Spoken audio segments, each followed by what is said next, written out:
అలాగే రౌడీజం చాలామంది మనకి ఈ సందర్భంగా నాకు మన నాయకులందరూ కూడా తెలియజేస్తాను, ముఖ్యంగా కొద్దిమందికి అది మీకు అర్థమవుతుంటుంది నేను ఎవరి గురించి మాట్లాడతాను. రౌడీజం దయచేసి మీరు నమ్మకండి. ముఖ్యంగా మన నాయకులు కొద్దిమంది చెప్తున్నాను, దయచేసి రౌడీజాన్ని నమ్మకండి. మెత్తగా ఉన్న నాయకుల మీద, ఏం మాట్లాడిన నాయకుల మీద మీరు వచ్చి మాట్లాడాలి కానీ తిట్టడాలు కానీ చేస్తే నాకు ఆ భయాలు లేవు. మీరు అది గుర్తుపెట్టుకోండి. వైసీపీ లాంటి ఒక గుండా పార్టీని ఎదుర్కొని వచ్చిన వాడిని మీరు నన్ను బెదిరించగలరా? మీరు ఆలోచించండి. కొంచెం లోతుగా మీరు అధ్యయనం చేయాలి దాన్ని.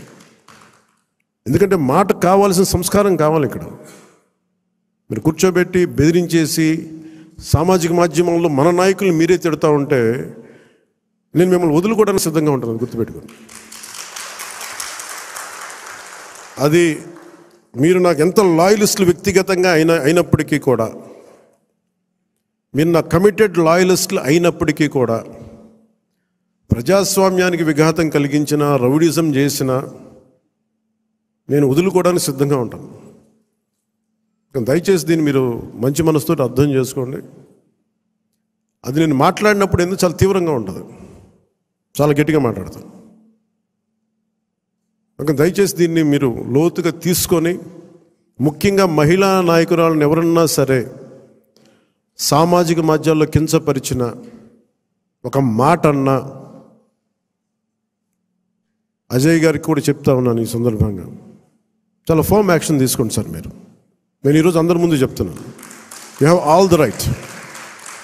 చాలా ఫర్మ్గా చెప్పండి. మనందరినీ మనం సంస్కరించాలి అనుకున్నప్పుడు మనమే సంస్కారహీనంగా మాట్లాడితే ఎట్లా? అలాంటి వ్యక్తులని మీరు చాలా బలంగా మీ నిర్ణయం తీసుకోండి. మీ నిర్ణయం వెనక నేను ఉంటాను. అవకాశం ఇవ్వండి మారటానికి. తప్పదు అనుకున్నప్పుడు మీరు పార్టీలో నుంచి కూడా మీరు వెళ్ళిపోవాల్సి వస్తే వెళ్ళిపోనివ్వండి, ఇబ్బంది పడద్దు.